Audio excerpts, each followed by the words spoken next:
Hi hello ವೀಕ್ಷಕರೇ, ಈ ವಾರದ ಮೂರನೇ ಟಾಸ್ಕ್ ಮತ್ತು ಕೊನೆಯ ಟಾಸ್ಕ್ ಮುಕ್ತಾಯವಾಗಿದೆ. ಈ ಟಾಸ್ಕ್ ಯಾವ ರೀತಿ ಇತ್ತು ಮತ್ತು ಯಾರು ಗೆದ್ದಿದ್ದಾರೆ ಮತ್ತು ಈ ವಾರದ ಕ್ಯಾಪ್ಟನ್ಸಿ ಟಾಸ್ಕ್ಗೆ ಯಾವ ಮೂರು ಜೋಡಿಗಳು ಆಯ್ಕೆಯಾಗಿದ್ದಾರೆ ಮತ್ತು ಯಾವ ಜೋಡಿ ಕ್ಯಾಪ್ಟನ್ಸಿ ಟಾಸ್ಕ್ ಇಂದ ಹೊರಗೆ ಬಿದ್ದಿದೆ ಎಂದು ಈ ವಿಡಿಯೋದಲ್ಲಿ ತಿಳಿಸ್ಕೊಡ್ತೇನೆ.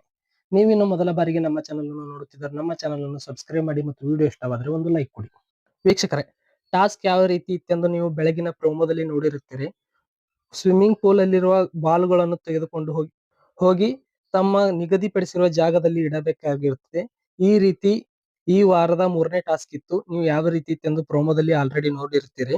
ವೀಕ್ಷಕರೇ, ಈ ಟಾಸ್ಕ್ ನಲ್ಲಿ ಯಾವ ಮೂರು ಜೋಡಿಗಳು ಅತಿ ಹೆಚ್ಚು ಬಾಲ್ಗಳನ್ನು ಕಲೆಕ್ಟ್ ಮಾಡುತ್ತಾರೋ ಅವರು ಕ್ಯಾಪ್ಟನ್ಸಿ ಟಾಸ್ಕ್ ಆಡಲು ಅರ್ಹತೆ ಪಡೆಯುತ್ತಾರೆ ಮತ್ತು ಯಾವ ಜೋಡಿಯು ಕೊನೆಯಲ್ಲಿ ಅಂದರೆ ಅತಿ ಕಡಿಮೆ ಬಾಲ್ಗಳನ್ನು ಕಲೆಕ್ಟ್ ಮಾಡುತ್ತಾರೋ ಅವರು ಕ್ಯಾಪ್ಟನ್ಸಿ ಟಾಸ್ಕ್ ಇಂದ ಹೊರಗೆ ಬೀಳುತ್ತಾರೆ.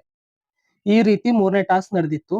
ವೀಕ್ಷಕರೇ, ಬಾಲುಗಳನ್ನು ಕಲೆಕ್ಟ್ ಮಾಡಿ ಅತಿ ಹೆಚ್ಚು ಬಾಲ್ಗಳನ್ನು ಕಲೆಕ್ಟ್ ಮಾಡಿ ಲೀಡ್ ನಲ್ಲಿರುವ ಮೂರು ಜೋಡಿಗಳೆಂದರೆ ಮಾಳು ಮತ್ತು ರಕ್ಷಿತಾ, ಅಭಿಷೇಕ್ ಮತ್ತು ಚೈತ್ರ ಅವರು ಮತ್ತು ರಘು ಮತ್ತು ಅಶ್ವಿನಿ ಗೌಡ ಅವರು.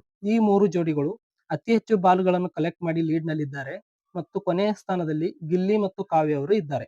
ಹಾಗಾಗಿ ಈ ವಾರದ ಮನೆಯ ಕ್ಯಾಪ್ಟನ್ ಆಗಿ ಆಯ್ಕೆಯಾಗಿರುವ ಜೋಡಿಗಳೆಂದರೆ ಮಾಳು ಮತ್ತು ರಕ್ಷಿತಾ, ಅಭಿ ಮತ್ತು ಚೈತ್ರ, ರಘು ಮತ್ತು ಅಶ್ವಿನಿ ಗೌಡ ಅವರು. ಈ ಮೂರು ಜನರು ಈ ವಾರದ ಕ್ಯಾಪ್ಟನ್ಸಿ ಟಾಸ್ಕ್ಗೆ ಆಯ್ಕೆಯಾಗಿದ್ದಾರೆ ಅಂತಾನೆ ಹೇಳಬಹುದು.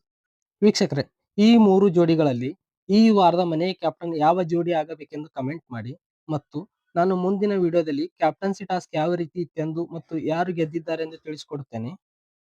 ಹಾಗಾಗಿ ನಮ್ಮ ಚಾನಲ್ ಅನ್ನು ಸಬ್ಸ್ಕ್ರೈಬ್ ಮಾಡಿ ಮತ್ತು ವಿಡಿಯೋ ಇಷ್ಟವಾದರೆ ಒಂದು ಲೈಕ್ ಕೊಡಿ. ಧನ್ಯವಾದಗಳು.